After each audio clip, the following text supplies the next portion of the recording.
धार, बड़वानी, ब्रह्मपुर, सेंधवा, कन्नौज, रतलाम से लेकर मंडला तक, महानगरों में इंदौर से लेकर रांची तक सभी जिला केंद्रों पर 20-20 हजार जनजाति समाज के बंधु भगिनी महारैली का आयोजन कर रहे हैं।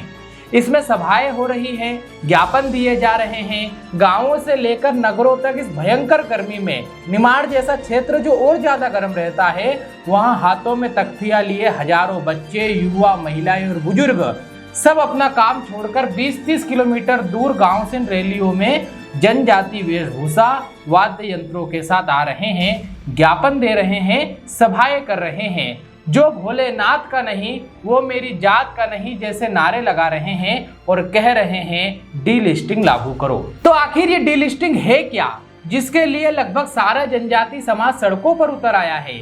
इसके लागू कर देने से ऐसा क्या होगा, और यदि यह मांग उचित ही है तो अभी तक पूरी क्यों नहीं हुई? डीलिस्टिंग नहीं की तो हिंदू अल्पसंख्यक हो जाएंगे क्या? और डीलिस्टिंग में ऐसा क्या ब्रह्मास्त्र छिपा हुआ है जिसके कारण जनजाति समाज के बच्चे, युवा, महिलाएं, वृद्ध सब काम छोड़ छोड़कर कई किलोमीटर दूर अपने गांव से हजारों की संख्या में आ रहे हैं? डीलिस्टिंग का कार्तिक उरांव और इंदिरा गांधी से क्या संबंध है?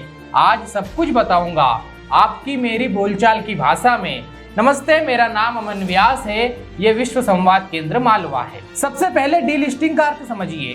डी का अर्थ डिलीट करना या हटाना, और डीलिस्टिंग यानी सूची से हटाना, यानी किसी सूची में किसी का नाम है, किसी लिस्ट में किसी का नाम है तो उसे डिलीट करना या हटाना।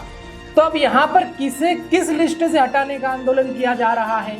तो अनुसूचित जनजाति, जिन्हें भारत के संविधान ने जनजाति के रूप में कुछ कारणों से मान्य किया है, जैसे वनों में निवासरत होना, विशिष्ट परंपरा और राजनीतिक, सामाजिक, आर्थिक पिछड़ेपन के कारण इन्हें कुछ सुविधाएं जैसे आरक्षण, वन अधिकार, जनजाति उपयोजनाएं, जमीन क्रय विक्रय आदि की सुविधाएं प्रदान की गई है, और इनकी निगरानी के लिए राज्यपाल और राष्ट्रपति को विशेष अधिकार दिए गए हैं। क्यों? क्योंकि ये समाज अपनी रीतियों को भी ना छोड़े और मुख्य धारा में भी आ जाए। लेकिन जनजाति समाज को दिए जाने वाले इन सब लाभों को कुछ ही लोग हड़प रहे हैं। जेल बजाज की रिपोर्ट के अनुसार 90% जनजाति समाज के नाम पर जो लाभ दिया जा रहा है उसे 4 से 5% लोग हड़प ले रहे हैं, और ये सभी कन्वर्टेड लोग हैं, यानी ये हिंदू धर्म छोड़कर ईसाई या मुस्लिम हो गए हैं और जनजाति की सूची से भी इन्हें नहीं हटाया गया है। इसलिए ये सभी तरफ से लड्डू खा रहे हैं, और जिस कारण से इन्हें ये लाभ मिल रहा है, यानी जनजाति होने से, ये वो भी नहीं कर रहे, वरन ये तो उल्टा जनजाति प्रथाओं को ही नुकसान पहुंचा रहे हैं। और जिन्हें सच में लाभ मिलना चाहिए जनजातियों को, उन बेचारों तक तो सुविधा पहुंच ही नहीं रही है, और जिन तक नहीं पहुंच रही है वे 90% या उससे अधिक है। तो जनजाति समाज इसी मांग को लेकर सड़कों पर उतरा है कि जो कन्वर्ट होकर ईसाई या मुस्लिम हो गए हैं उन्हें जनजाति की सूची से हटाया जाए और जनजाति के नाम पर मिलने वाली सारी सुविधाएं बंद की जाए। यानी कन्वर्ट जनजातियों को जनजाति की सूची से हटाने का आंदोलन ही डीलिस्टिंग आंदोलन है। तो मैंने जो कहा कि कुछ प्रतिशत लोग ही जनजाति समाज का पूरा हक मार रहे हैं, इसे समझने के लिए ये एक असली कहानी सुनिए। मनावर, इंदौर के पास, वहाँ के एक गांव में जेवियर नाम का व्यक्ति है। पहले ये जनजाति था, अब ईसाई हो गया है, और ये उसका नया नाम है। ये कन्वर्ट होने के कारण मिशनरीज के स्कूल, अस्पताल आदि का खुद भी फायदा उठा रहा है और इसका परिवार भी उठा रहा है। दूसरी बात, अल्पसंख्यकों के नाम पर मिलने वाले लाभ भी ये उठा रहा है, और तीसरी तरफ इसने सभी सरकारी दस्तावेजों में खुद को अभी तक जनजाति ही लिखा रखा है, और जनजाति के नाम पर मिलने वाले सारे लाभ भी ये और इसका परिवार ले रहा है। चूंकि इन सब सुविधाओं को अधिक जानता है, इसलिए इससे सब कुछ लाभ मिल रहे हैं, और वो गांव का पिछड़ा हुआ जनजाति व्यक्ति, जनजाति परिवार जिसे ये सच में मिलना चाहिए था, उसे ये सब समझ नहीं आता, तो उसे ठीक से सुविधाएं नहीं मिल रही है। अब आपको ये भी पता होगा कि जनजाति समाज के लिए प्रशासनिक सुविधा से लेकर राजनीति तक में सीट्स, अवसरों की समानता के लिए आरक्षित की गई है, रिजर्व की गई है। जैसे हम कई बार सुनते हैं कि इस विधानसभा में एसटी सीट है, यानी यहाँ से एसटी ही चुनाव लड़ सकेंगे। मान लीजिए कि झाबुआ ऐसी ही सीट है जो जनजाति बहुल क्षेत्र होने के कारण रिजर्व है। अब यदि यहाँ से कन्वर्ट होकर ईसाई या मुस्लिम बन चुका व्यक्ति जो पहले जनजाति था वो चुनाव लड़ता है, क्योंकि उसका नाम जनजाति की सूची से हटा नहीं है, तो ये बंदा चुनाव लड़कर जीतता है, तो बताइए किसके लिए काम करेगा?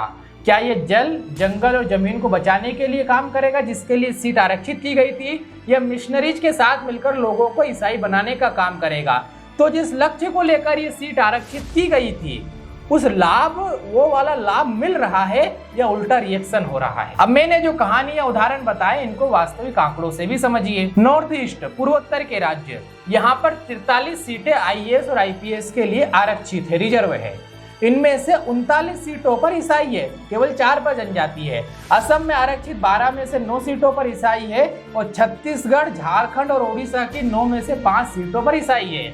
आप प्रतिशत में निकाल लीजिए कि इनमें कुल 64 सीटों में 53 सीटों पर कन्वर्ट होकर ईसाई बन चुके लोग बैठे हुए हैं। क्योंकि ये ईसाई तो हो गए हैं लेकिन उन्होंने खुद को जनजाति की सूची से अभी तक नहीं हटाया है और अभी ऐसी कोई व्यवस्था भी नहीं है कि इन्हें हटाया जाए। इसलिए जो व्यवस्था होनी चाहिए वो डीलिस्टिंग ही है, इसलिए डीलिस्टिंग जरूरी नहीं, अनिवार्य हो जाती है। और ऐसी ही चौंका देने वाली और बहुत बड़ी रिपोर्ट झारखंड से अभी आई है।